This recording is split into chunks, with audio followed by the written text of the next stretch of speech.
To the my channel learning with PK भैया। तो बच्चों आज हम लोग पढ़ेंगे लाइव प्रोसेस जो कि क्लास 10th का बायोलॉजी का पहला चैप्टर है। तो बच्चों लाइव प्रोसेस होता क्या है आप लोग को मालूम है। अब जिनको नहीं मालूम है मैं तो हूँ ही, उनको मैं समझाऊंगा ही। तो what do you mean by live process? Live process होता क्या है? तो लाइव प्रोसेस एक एसेंशियल फंक्शन है जो परफॉर्म किया जाता है लिविंग ऑर्गेनिज्म के द्वारा अपने लाइफ को मेंटेन और सरवाइव करने के लिए। मतलब वो प्रोसेस जो लिविंग थिंग्स मतलब जीवित प्राणी अब इस अर्थ पे जीवित रहने के लिए और अपने बॉडी को मेंटेन करने के लिए करते हैं, उसको बोला जाता है लाइफ प्रोसेस। इसके 4 प्रोसेस होते हैं। पहला न्यूट्रिशन, दूसरा रेस्पिरेशन, तीसरा ट्रांसपोर्टेशन, चौथा एक्सक्रीशन। तो पहला न्यूट्रिशन हम लोग पढ़ते हैं। तो बच्चों पहला न्यूट्रिशन होता है, दूसरा रेस्पिरेशन, तीसरा ट्रांसपोर्टेशन, चौथा एक्सक्रीशन।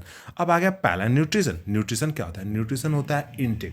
किसका इनटेक? न्यूट्रिएंट का इनटेक। मतलब जो फूड हम लोग ईट कर रहे हैं उसके अंदर बहुत सारे न्यूट्रिएंट उपलब्ध होते हैं, ठीक, प्रेजेंट होते हैं, जिनको क्या बोलते हैं? न्यूट्रिएंट। कौन कौन से होते हैं? कार्बोहाइड्रेट्स होते हैं, फैट्स होते हैं, विटामिन्स होते हैं, मिनरल्स होते हैं, प्रोटीन्स होते हैं। तो ये सब न्यूट्रिएंट जब हम इनटेक करते हैं किसके थ्रू? फूड के थ्रू। और जब इनटेक हो गया तो इसको यूटिलाइज करते हैं। तो न्यूट्रिएंट लेना और उसको यूटिलाइज करना, उस प्रोसेस को बोला जाता है न्यूट्रिशन। ऑल क्लियर बच्चों? अब हम लोग आगे पढ़ते हैं न्यूट्रिशन के टाइप्स पे। तो पहला types, there are 2 modes of nutrition. पहला ऑटोट्रॉपिक न्यूट्रिशन। ऑटोट्रॉपिक न्यूट्रिशन वो न्यूट्रिशन होता है जिसमें लिविंग ऑर्गेनिज्म अपना खाना स्वयं बनाते हैं। वो ऑर्गेनिज्म जो अपना खाना स्वयं बनाते हैं उनको बोला जाता है ऑटोट्रॉपिक न्यूट्रिशन। मतलब लिविंग ऑर्गेनिज्म जो अपना खाना स्वयं बना रहा है उसको क्या बोलेंगे? Autotrophic nutrition. इसका एग्जांपल हो जाएगा ग्रीन प्लांट्स। ग्रीन प्लांट्स जितने भी प्लांट्स हैं वो अपना खाना क्या करते हैं? अपने आप बनाते हैं। अब ग्रीन प्लांट एक प्रोसेस के द्वारा खाना अपना बनाते हैं, वो प्रोसेस को हम लोग बोलते हैं फोटोसिंथेसिस। फोटोसिंथेसिस क्या होता है? फोटोसिंथेसिस ऐसा प्रोसेस होता है जिसमें कार्बन डाइऑक्साइड वाटर को यूज करके क्लोरोफिल एंड सनलाइट के प्रेजेंस में प्लांट अपना खाना अपने आप बना लेते हैं, उसको बोला जाता है फोटोसिंथेसिस। मतलब प्लांट अपना खाना कार्बन डाइऑक्साइड वाटर को यूज करके सनलाइट एंड क्लोरोफिल के प्रेजेंस में अपना खाना जो बनाते हैं उसको उस प्रोसेस को बोला जाता है फोटोसिंथेसिस। अब जो ये फोटोसिंथेसिस होता है प्लांट के किस पार्ट्स में होता है? तो ये होता है लीफ के अंदर, और लीफ के अंदर क्लोरोप्लास्ट होता है जो साइड्स ऑफ लीफ के अंदर क्लोरोप्लास्ट होता है जो क्या होता है? साइड्स ऑफ फोटोसिंथेसिस है। अब क्लोरोप्लास्ट के अंदर एक ग्रीन पिगमेंट होता है जो क्लोरोफिल, जिसको क्या बोला जाता है? क्लोरोफिल। क्लोरोप्लास्ट के अंदर एक ग्रीन पिगमेंट होता है जिसको बोलते हैं क्लोरोफिल। वहीं क्लोरोफिल सनलाइट को अट्रैक्ट एब्जॉर्ब करने में मदद करता है। क्लियर बच्चों? अब देखो यहाँ पे केमिकल रिएक्शन दिया हुआ है। CO2, यहाँ पे CO2 H2O, मतलब CO2 मतलब कार्बन डाइऑक्साइड और वाटर को यूज किया गया किसके प्रेजेंस में? क्लोरोफिल और सनलाइट के प्रेजेंस में। तो क्या बना? ग्लूकोज बना। और ये ग्लूकोज प्लांट में स्टार्च के फॉर्म में स्टोर किया जाता है। उसके बाद वाटर और O2 बना। क्लियर हो गया बच्चों? अब अगला टॉपिक देखते हैं हम लोग। देखो अब आ गया साइड्स ऑफ फोटोसिंथेसिस। ये क्या है? Sides of photosynthesis. पहला प्रोसेस स्टेप्स, सॉरी बच्चों साइड्स नहीं, स्टेप्स ऑफ फोटोसिंथेसिस। सॉरी बच्चों गलती हो गया। स्टेप्स ऑफ फोटोसिंथेसिस क्या होता है? तो पहला होता है एब्जॉर्प्शन ऑफ सनलाइट। मतलब क्या किया जाता है? पहले फूड मतलब जो देखो पहला absorption of light energy by chlorophyll. मतलब लाइट एनर्जी को एब्जॉर्ब किया जाता है क्लोरोफिल के द्वारा। मैंने आपको बताया कि जो सनलाइट को एब्जॉर्ब करने का काम होता है वो किसके द्वारा किया जाता है? क्लोरोफिल के द्वारा। उसके बाद जो लाइट एनर्जी एब्जॉर्ब किया गया उसको केमिकल एनर्जी में कन्वर्ट किया जाएगा और वाटर को तोड़ा जाएगा। वाटर मॉलिक्यूल्स को क्या किया जाएगा? ब्रेक किया जाएगा। क्लियर? कोई डाउट नहीं?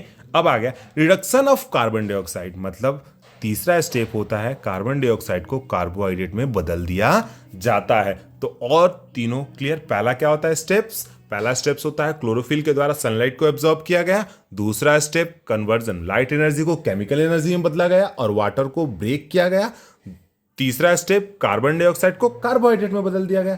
क्लियर। उसके बाद आ गया केमो ऑटोट्रॉपिक।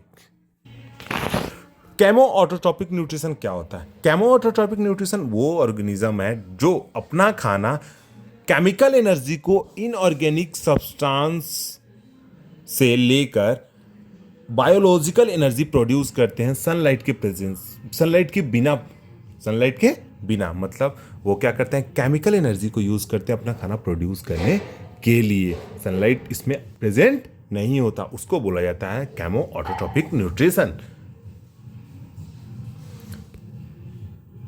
अब आ गया स्टोमाटा। स्टोमाटा क्या होता है? आप सब इन स्टोमाटा के बारे में सबको जानता होगा। ये लिप्स के अंदर प्रेजेंट रहता है, ये स्टीनी पोर्स होता है जो कहाँ प्रेजेंट रहता है, लिप्स के सरफेस पे प्रेजेंट रहता है। अब इसका काम क्या होता है? इसका काम होता है helps in exchanges of gases, मतलब गैस को एक्सचेंज करने में, मतलब जो O2 और CO2 का एक्सचेंज होता है प्लांट बॉडी और इन्वायरमेंट में, वो कहाँ किसके द्वारा होता है? वो स्टोमाटा के द्वारा होता है। और जो रिमूवल ऑफ वाटर होता है प्लांट बॉडी से वो स्टोमाटा के द्वारा ही किया जाता है। और जो रिमूवल ऑफ वाटर होता है प्लांट बॉडी से उसको ट्रांसपीरेशन बोला जाता है। जो रिमूवल ऑफ वाटर होता है प्लांट बॉडी से उसको क्या बोला जाता है? ट्रांसपीरेशन।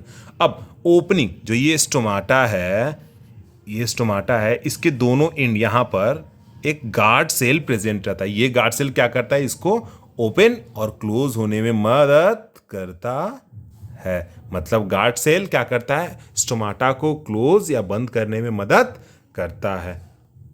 कोई भी प्रॉब्लम होगा बच्चों, आप कमेंट सेक्शन में जाके हमसे पर्सनली पूछ सकते हैं और मैं पक्का आपको रिप्लाई करूंगा।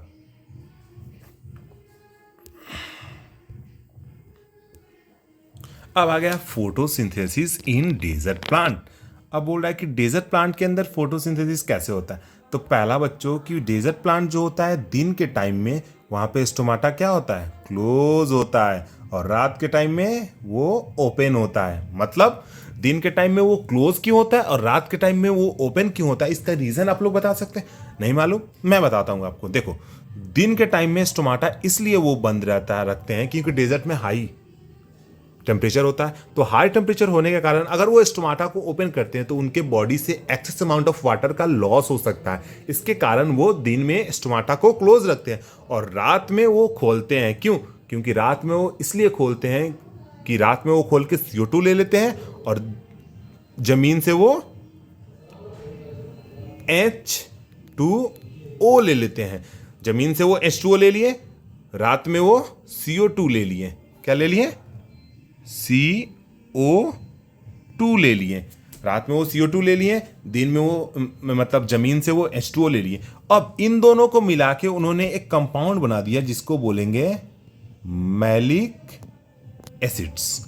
क्या बोलेंगे? मैलिक कंपाउंड बना दिया। अब ये मैलिक कंपाउंड क्या करेगा? दिन में जब इसको सनलाइट मिलेगा तो ये स्टार्च के फॉर्म में चेंज हो जाएगा और वहीं स्टार्च ही अपने ग्रोथ के लिए, अपने सर्वाइवल के लिए, अपने रिपेयरिंग के लिए यूज करेंगे। तो देखो बच्चों, यहाँ पे नोट में लिखा है प्लांट अपने ग्लूकोज को स्टार्च के फॉर्म में स्टोर करते हैं और वहीं ह्यूमंस जो होते हैं उसको ग्लूकोज को ग्लाइकोजेन की फॉर्म में स्टोर करते हैं। कोई भी डाउट नहीं है बच्चों? अब जो डेजर्ट प्लांट्स होते हैं उनको जेरोफाइट्स भी बोला जाता है। क्लियर हो गया बच्चों? चलो आगे। अब आ गया हेटरोट्रॉपिक न्यूट्रिशन। हेटरोट्रॉपिक न्यूट्रिशन क्या होता है? तो ऑर्गेनिज्म, ऑटोट्रॉपिक में क्या था? वो ऑर्गेनिज्म जो अपना खाना स्वयं बनाते हैं, लेकिन हेटरोट्रॉपिक न्यूट्रिशन वो होता है जो अपना खाना स्वयं ना बना के किसी दूसरे के ऊपर डिपेंड रहते हैं अपने खाने के लिए। जैसे हम लोग अपना खाना स्वयं नहीं बनाते, हम लोग प्लांट्स और एनिमल के ऊपर डिपेंडेंट है अपने खाने के लिए। तो अब हेटरोट्रॉपिक न्यूट्रिशन के भी 3-4 टाइप होते हैं। तो 3 टाइप्स जनरली हम लोग को पढ़ना है। पहला है होलोजोइक, दूसरा है सैप्रोफाइटिक, तीसरा है पैरासाइट्स। तो होलोजोइक क्या होता है? जो इंटरनल डाइजेशन करता है, जैसे ह्यूमन बींग्स, एमोएबा। इंटरनल डाइजेशन मतलब हम लोग अंदर खाना को लेके डाइजेस्ट करते हैं। दूसरा सैप्रोफाइटिक। सैप्रोफाइटिक वो होते हैं ना जो डेड एंड मरे हुए या सड़े गले जानवरों के ऊपर अपना खाना खाते हैं, जिससे फंगी। क्लियर हो गया बच्चों। पैरासाइट्स वो होते हैं जो ना किसी और प्लांट या एनिमल पे रह के अपना खाना खोज लेते हैं, जैसे कैस्कुटा और लाइस। कैस्कुटा जो होता है दूसरे प्लांट के ऊपर एकदम जाल टाइप का स्ट्रक्चर फॉर्म हो जाता है, और वो कैस्कुटा क्या करता है, उस प्लांट से अपना न्यूट्रिशन क्या कर लेता है, ले लेता है। तो यहाँ तक आपको कोई भी प्रॉब्लम है बच्चों, तो प्लीज़ कमेंट सेक्शन में आप लोग डाउट लिख के भेज सकते हैं। अगला पार्ट 1 दिन के अंदर आ जाएगा। और प्लीज़ बच्चों, अगर वीडियो अच्छा लगा तो like, share and follow and subscribe ज़रूर करें। थैंक यू बच्चों।